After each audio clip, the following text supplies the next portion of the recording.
क्या आप जेआरएफ की तैयारी कर रहे हैं?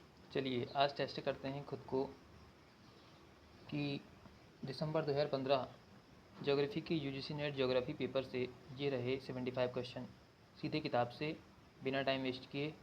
Let's begin. सो फ्रेंड, हमारे पास अब नेक्स्ट टारगेट है दिसंबर 2025 का जो एग्ज़ाम होने वाला है नेट जेआरएफ का। तो आइए स्टार्ट करते हैं। फर्स्ट क्वेश्चन है, निम्नलिखित में से कौन सा लेखक भू अवनीति की अवधारणा से संबंधित है? ए या सी? तो लिखा है सी, हॉल और डाना। क्वेश्चन नंबर हमारे पास सेकंड है, मैच द फॉलोइंग कुछ बुक्स हैं और कुछ राइटर्स। आइए देखते हैं।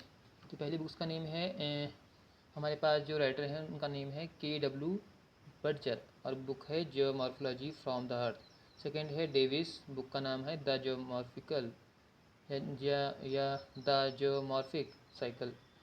थर्ड है सी इम्बटेलन का संबंध है प्रोसेस इन जियोमॉर्फोलॉजी। और फोर्थ है हमारे पास जे थोर्नेस, इनका संबंध है जियोमॉर्फोलॉजी एंड टाइम से। क्वेश्चन नंबर थर्ड हमारे पास निम्नलिखित में से किसे अंतर्राष्ट्रीय पठार कहा जाता है? ए या सी? तो लिखा है सी, तिब्बतीय। क्वेश्चन नंबर फोर है असर्शन रीजन, वायु की निक्षेपी क्रिया के कारण एस्कर बनते हैं क्योंकि एस्कर सरिता हिमी निक्षेप के कारण बनते हैं। ए या डी? तो लिखा है डी। ए गलत है लेकिन आर सही है। क्वेश्चन नंबर फाइव है तल स्तरीय नकारात्मक गतियों का परिणाम है? ए या बी? तो लिखा है ए, पुनर्यौवन। क्वेश्चन नंबर सिक्स है कि निम्नलिखित शैल शिलाओं या शैल विशेषताओं पर विचार करें, कौन सा सही है? ए या डी? तो लिखा है डी, सभी सही है। ये परतदार होती हैं शैल शिलाएँ, इनमें जीवाश्म होते हैं, ये वाहित शैल होते हैं इनमें, और ये जलनिकायों में बनती है, जहाँ जल निकाय होते हैं वहाँ बनती है। क्वेश्चन नंबर सेवन है मैच द फॉलोइंग, आइए देखते हैं। सेवन का ये होगा सी, तो लिखा है राइट आंसर सी सही है। तो क्या है आइए देखते हैं। लिखा है निक्षेप का स्थान। चैनल का संबंध है हमारे पास पक्ष निक्षेप से, चैनल मार्जिन का संबंध पार्श्व अभिवृद्धि निक्षेप से, और ओवर बैंक फ्लड प्लेन का संबंध उधर अभिवृद्धि निक्षेप से, और फोर है वेल मार्जिन का संबंध है मिश्रोडक से। तो हमारा सेवन्थ क्वेश्चन हो चुका है हमारे पास। क्वेश्चन नंबर 8 लिखा है जब एक चूना पत्थर कंदरा ढह जाती है तो निम्न में से कौन सी आकृति बनती है? ए या सी? तो लिखा है सी, विलय रंध्र। क्वेश्चन नंबर 9 है निम्नलिखित में से कौन सा वायुमंडल का हिस्सा नहीं है? ए या सी? तो लिखा है चुंबकत्व नियंत्रण क्षेत्र। क्वेश्चन नंबर हमारे पास 10 है असर्शन रीजन से कि पृथ्वी के वायुमंडल में CO2 की उपस्थिति आवश्यक है क्योंकि CO2 ताप को अवशोषित कर सकती है। ए या बी? तो लिखा है दोनों सही है, व्याख्या भी सही है। क्वेश्चन नंबर 11 है और उसका मैच द फॉलोइंग है, ए या बी सही है, तो इसका राइट आंसर है बी सही है। आइए देखते हैं। तो लिखा है नाइट्रोजन जो है हमारे पास उसका संबंध है 100 से 200 किलोमीटर, ऑक्सीजन का संबंध 200 से 1100 किलोमीटर के बीच में है, हीलियम का संबंध 1100 से 3500 किलोमीटर, और हाइड्रोजन का संबंध 3500 किलोमीटर तथा उससे ऊपर के क्षेत्र में। क्वेश्चन नंबर हमारे पास 12 है असर्शन रीजन, आइए देखते हैं। लिखा उष्णकटिबंधीय चक्रवात की जीवन अवधि एक सप्ताह होती है क्योंकि वे कम वायुमंडलीय दबाव के कारण कम वर्षा पैदा कर सकते हैं। ए या सी? तो लिखा है ए सही है लेकिन आर गलत है।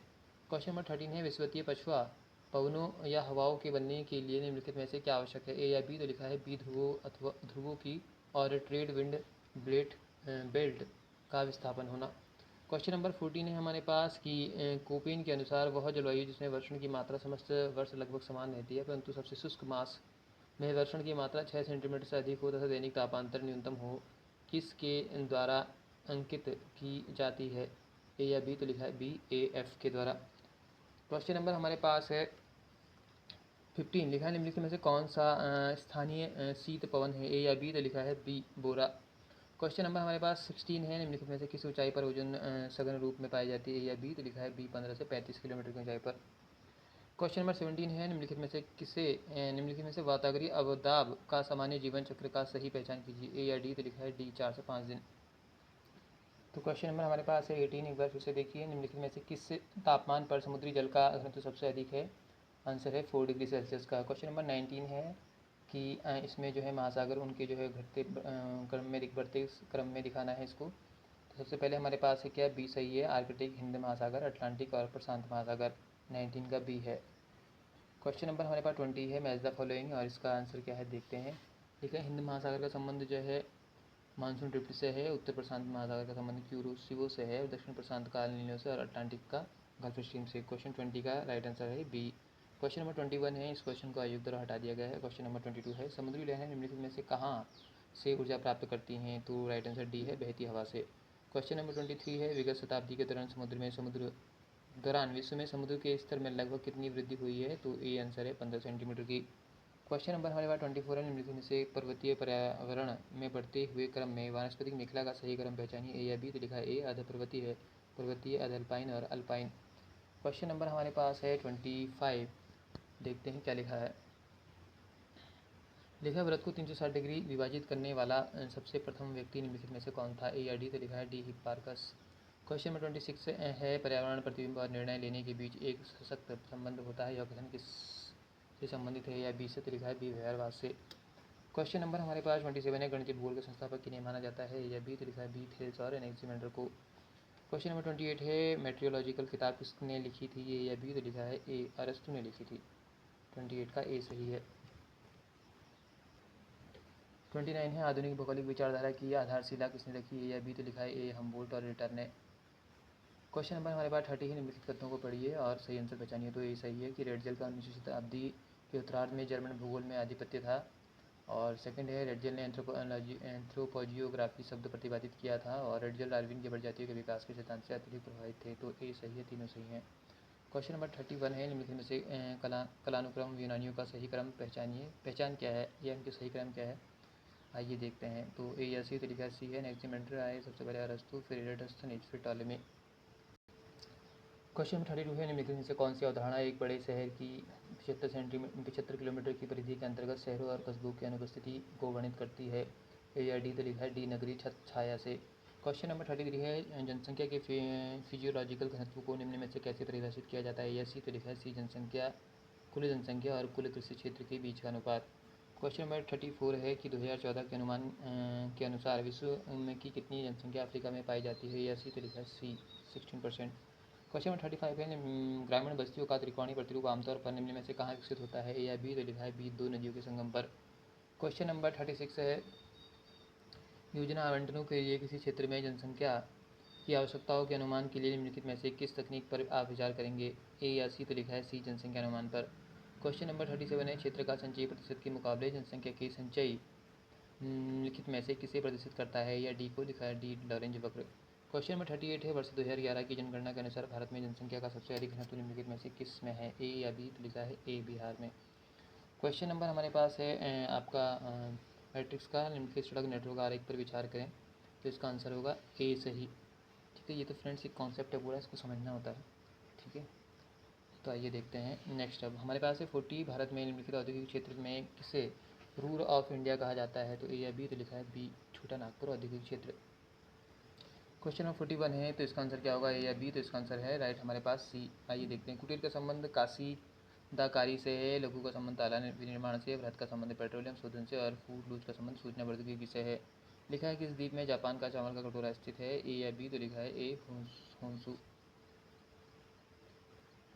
क्वेश्चन 43 है कि निम्नलिखित में से किस लेखक ने नई जानकारी अंगीकृत करने और कार्यवाही करने के समय के बीच के अंतर के आधार पर 5 गुना मार्ग परिवर्तन का सुझाव दिया है, जैसा कि नीचे दिए गए डायग्राम में दर्शाया गया है? ए या बी। तो लिखा है ए E.M. रोजर ने। क्वेश्चन नंबर 44 है हमारे पास मैच द फॉलोइंग, इसका आंसर क्या सही होगा? ए या बी। तो लिखा है बी। आइए देखते हैं। तो लिखा है PR गाउड का संबंध गेम सिद्धांत से है, EL उलमैन का संबंध फ्लो सिद्धांत से, और JC वीवर का संबंध फसल संयोजन या फसल संयोग विश्लेषण से, और डी रिकार्डो का संबंध आर्थिक रेंट की अवधारणा से है। क्वेश्चन नंबर 45 है कि निम्नलिखित में से किसी लेखक ने the industrial city past and present नामक पुस्तक में औद्योगिकरण के व्यापक प्रभाव से पूर्व नगरीय बस्तियों की संरचना की जांच की? ए या बी। तो लिखा है बी जी जोबर्ग के द्वारा। क्वेश्चन नंबर हमारे पास 46 है मैच द फॉलोइंग है। आइए देखते हैं। ए या बी सही है, तो इसका आंसर है बी सही। तो लिखा है मंगोलियाड का संबंध दक्षिण कोरिया से है, और काकेसाइड का संबंध जर्मनी से, ऑस्ट्रेलियाड का संबंध श्रीलंका से है, और न्यूजीलैंड का संबंध इथियोपिया से है। क्वेश्चन नंबर 47 है निम्नलिखित में से किस जल मार्ग को अधिक राजनीतिक आर्थिक महत्व है? ए या सी। तो लिखा है सी स्वेज नहर के। क्वेश्चन नंबर 48 है H.J. मैकिंडर लंदन विश्वविद्यालय में निम्नलिखित में से किस विषय के प्रोफेसर थे? ए या सी। तो लिखा है सी भूगोल ज्योग्राफी।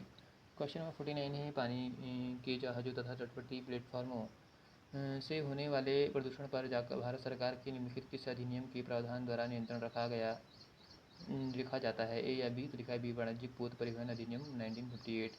क्वेश्चन नंबर 50 है निम्नलिखित में से कौन सही ढंग से सम्मिलित नहीं है? ए या बी। तो लिखा है बी रूवाला जनजाति का संबंध मध्य ईरान से नहीं है। क्वेश्चन नंबर 51 है 51 का संबंध है निम्नलिखित में से किस लेखक की प्राइमेट सिटी के सिद्धांत में बड़े शहरों के विकास में समूहन की शक्तियों तथा समूहन के संचयी प्रभावों पर सबसे अधिक बल दिया गया है, ए या डी? तो लिखा है डी, मार्क जेफरसन के द्वारा। क्वेश्चन नंबर हमारे पास 52 है, निम्नलिखित में से कौन सी गतिविधि सूखा प्रभावित क्षेत्र के अंतर्गत नहीं आती है, ए या बी? तो लिखा है हमारे पास, आइए देखते हैं क्या है। तो इसका संबंध डी से है, बाढ़ नियंत्रण और मृदा अपरदन। क्वेश्चन नंबर 53 है, निम्नलिखित में से कौन सी शक्ति में विस्तारवादी गति होती है जो आर्थिक विस्तार के केंद्रों से प्रारंभ होकर अन्य क्षेत्रों तक जाती है, ए या बी? तो लिखा है बी, बहुमुखी। क्वेश्चन नंबर 54 है, ग्रोथ पूल मॉडल की अवधारणा निम्नलिखित में से किसकी है, ए या बी? तो लिखा है बी की, पेरोक्स की। क्वेश्चन 55 है, town and country planning organisation of India द्वारा निम्नलिखित में से कौन से बृहद और मध्यम क्षेत्रों के समूहों को सीमाबद्ध किया गया है, ए या डी? तो लिखा है डी, 13 बृहद क्षेत्र और 35 मध्यम क्षेत्र। क्वेश्चन 56 है, आइए देखते हैं मैच द फॉलोइंग। तो लिखा है आवासीय क्षेत्र का संबंध है भावी विकास के लिए खाली स्थान से, और गहन वासे का संबंध है नगरीय दखल और औद्योगिक प्रतिरूप गहन कृषि से। यांत्रिक आवासीय क्षेत्र का संबंध है औद्योगिक आर्थिक गतिविधियों से, और विस्तृत वासी क्षेत्र का संबंध है ग्रामीण दखल और विस्तृत प्रकार की कृषि से।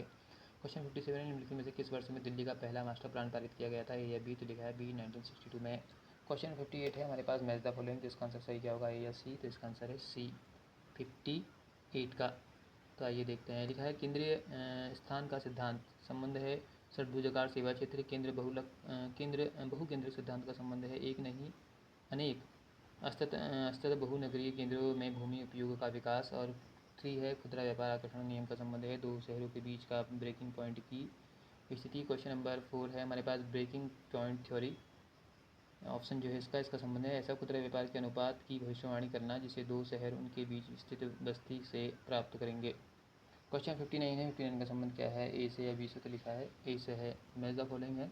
लिखा है मलिन बस्ती क्षेत्र का संबंध होता है सीबीडी के चारों ओर अत्यधिक घनी आवासीय पट्टी, और समामेलन क्षेत्र का संबंध है पहले के आवासीय क्षेत्रों में व्यापक विकास और दुकानों, कार्यालयों तथा होटलों का प्रसार। थर्ड है हमारे पास, अर्धनगरीय क्षेत्र का संबंध है कम घनत्व वाले आवास के विस्तृत क्षेत्र। और 4 का संबंध है जोन ऑफ डिस्कॉर्ड का संबंध है प्रतिष्ठा में कमी, जहाँ निम्न कोटि के खुदरे स्टोर, भंडार गृह और थोक व्यापार परिसर तथा खाली संपत्ति के स्थान हो।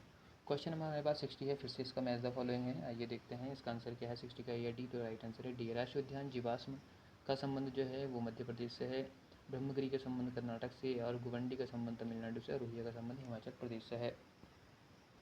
61 है, मैच द फॉलोइंग है। आइए देखते हैं कि राइट आंसर क्या है। लिखा है भारतीय अर्थव्यवस्था गैर प्राथमिक गतिविधियों की दिशा में अपने आधार विविध रूप दे रही है, क्योंकि स्वातंत्र्योत्तर काल में सेवा के क्षेत्र धीरे धीरे परंतु सने सने भारत के सकल घरेलू उत्पाद में अपना योगदान बढ़ा रहे हैं, ए या बी? तो लिखा है ए, दोनों सही है, व्याख्या भी सही है। क्वेश्चन नंबर हमारे पास 62 है, राजस्थान नहर इंदिरा गांधी नहर को निम्नलिखित नदियों से पानी प्राप्त होता है, ए या डी? तो लिखा है डी, सतलज और ब्यास से। क्वेश्चन नंबर हमारे पास है आपका 63। लिखा है भारत की जनसंख्या की गणना का कार्य शुरू होने के समय से ही किस राज्य संघ राज्य क्षेत्र ने लगातार अनुकूल लिंग अनुपात बनाए रखा है, ए या सी? तो लिखा है सी, केरल ने। क्वेश्चन नंबर 64 है कि वर्ष 2013 से 14 में किस राज्य समूह का सकल घरेलू उत्पाद जीडीपी हिस्सा जनसंख्या के हिस्से और भौगोलिक क्षेत्र के हिस्से से अधिक था, ए या डी या सी? तो लिखा है सी, महाराष्ट्र, तमिलनाडु, कर्नाटक, पंजाब, हरियाणा, आंध्र प्रदेश, केरल और गुजरात। तो अगर आप अब तक 60 या 64 में से लगभग 55 या 50 क्वेश्चन कर पा रहे हैं तो आप अच्छी तैयारी कर रहे हैं, क्योंकि अगले सवाल और टफ होंगे। क्वेश्चन नंबर 65 है, वर्ष 2011 की जनगणना के से निम्नलिखित में से किस राज्य में सबसे अधिक जनसंख्या रिकॉर्ड की गई थी, ए या बी? तो लिखा है ए, UP Uttar Pradesh. Question number 66 है, भारत का कौन सा क्षेत्र चावल का कटोरा के रूप में जाना जाता है, विख्यात है, ए या बी? तो लिखा है बी, कृष्णा गोदावरी डेल्टा क्षेत्र। क्वेश्चन नंबर हमारे पास आ चुका है 67, निम्नलिखित में से किस या कौन सा आंकड़ा वर्णमाली या वर्णमात्रा विधि मानचित्र के माध्यम से प्रस्तुत किया जा सकता है, या सी? तो लिखा है सी, भौगोलिक क्षेत्र विशिष्ट। क्वेश्चन नंबर 68 है, मैच द फॉलोइंग हमारे पास, इसका आंसर क्या होगा, सही ए या सी या डी? तो लिखा है डी। देखते हैं ग्रामीण और शहरी जनसंख्या का संबंध है बिंदु एवं गोल डायग्राम से। जनसंख्या घनत्व का संबंध है कोरोप्लिस से। सापेक्ष उच्चाचा का संबंध समरेखा से। दशक की जनसंख्या वृद्धि का संबंध है तुलनात्मक बाढ़ से। क्वेश्चन नंबर 69 है, निम्नलिखित में से किन आरेखों को वृत्तारेख कहा जाता है, ए या बी? तो लिखा है बी, वृत्त और वृत्तखंड आरेख। क्वेश्चन नंबर 70 है, match the following, right answer A या बी? तो राइट आंसर है ए। आइए देखते हैं सैटेलाइट और ऊंचाई। लिखा है IRS-1A का संबंध 932 किलोमीटर से है, स्पॉट 3 का संबंध 832 किलोमीटर से है, और लैंडसेट का संबंध 705 किलोमीटर से है, और इनसेट सीरीज का संबंध 36 1000 किलोमीटर से है। क्वेश्चन नंबर 71 है, निम्नलिखित में से किस प्रकार के जल का दृश्य पट्टी में सबसे अधिक प्रतिबिंबन होगा, ए या बी? तो लिखा है बी, चिकनी मिट्टी युक्त निलंबित जल से। क्वेश्चन नंबर 72 है, सैटेलाइट बिंबों के भू संदर्भित होने पर निम्नलिखित में से क्या घटित होगा, ए या बी? तो लिखा है बी, स्थिति विषयक त्रुटियाँ दूर हो जाती हैं। क्वेश्चन नंबर 73 है, आइए देखते हैं क्या आंसर होगा, ए या सी? तो लिखा है सी, रेखीय लंबाई है और आपका भिन्न मापन है। तो लिखा है 1 का संबंध होता है नैनोमीटर 10⁻⁹ और 2 का संबंध है माइक्रोमीटर 10⁻⁻6 और 3 का संबंध है मिलीमीटर 10⁻⁻3 और 4 का रिलेशन है मीटर 10/0। क्वेश्चन नंबर हमारे पास 74 है, निम्नलिखित में से किस का पता लगाने के लिए लॉरेंज वक्र का प्रयोग किया जाता है, या बी? तो लिखा है ए, किसी तथ्य का सापेक्ष संकेंद्रण के लिए। क्वेश्चन नंबर 75 है, आइए देखते हैं। क्वेश्चन नंबर 75 है, मैच द फॉलोइंग, ए या बी सही? तो लिखा है ए सही है। तो ऊर्जा स्तर है और तरंगे दैर्घ्य माइक्रोमीटर में दिया हुआ है। तो फोटोग्राफी का संबंध है 0.3 0.9 से, प्रकाशी का संबंध 0.3 से 15.0 से, प्रतिबिंबित अवरक्त का संबंध 0.7 से 3.0 और सुदूर अवरक्त का संबंध 3.0 से 15.0 के बीच है। तो फ्रेंड आज के लिए इतना ही, और आपने देखा कि 17 मिनट के अंदर हमने 75 क्वेश्चन किए हैं। तो आप इसी तरह से प्रैक्टिस करते रहिए, यूँ मत सोचिए कि आप नेक्स्ट टारगेट हमारा दिसंबर 25 में है। अगर आप अभी से प्रैक्टिस करेंगे डेली बेसिस पे, डेफिनेटली सिलेक्शन पक्का है। तो आज के लिए इतना ही फ्रेंड्स, हमारे साथ बने रहने के लिए थैंक यू वेरी मच। जय हिंद, जय भारत।